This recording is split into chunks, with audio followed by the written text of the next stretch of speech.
My name is Yogendra Soobarah. I'm the head of people and culture for Absa Bank in Mauritius.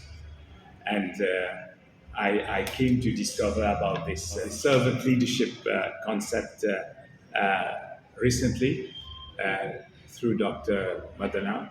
And here I am in Pune attending this workshop now. To be honest, I just came across it, through Ken Blanchard, who mentioned it, and I was very curious to know more about it, and I never had that opportunity until I came to meet Dr. Mandana, and really I was very impressed by the work he has been doing around this. He did his thesis on PhD, a thesis on this servant leadership, and yes, and I think it's a great opportunity that I've been offered to attend this workshop.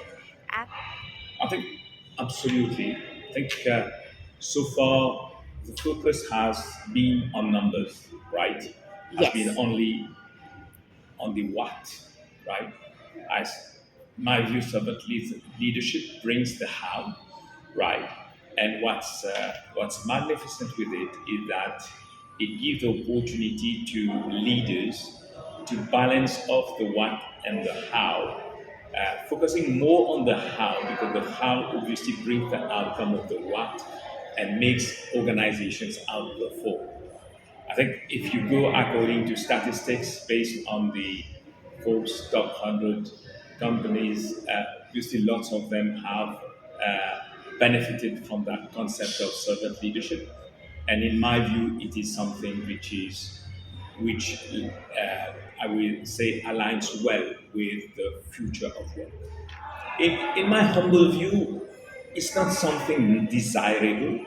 I would say it's becoming necessary, right? absolutely. I think if you look at what is happening today with the war on talent, with what is going ahead in the future of work, where we see that there will be less and less of hierarchy, there will be more focus on outcomes. There will be probably less leaders, but more team roles.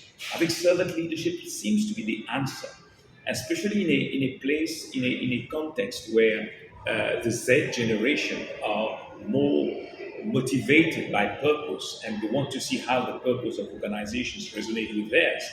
And these are people who want really to not to be micromanaged, but really to be empowered to be able to get to work in a thriving organization and build results. And I think servant, in my view, servant leadership is the perfect answer for this future of work and what is expected from the Z generation.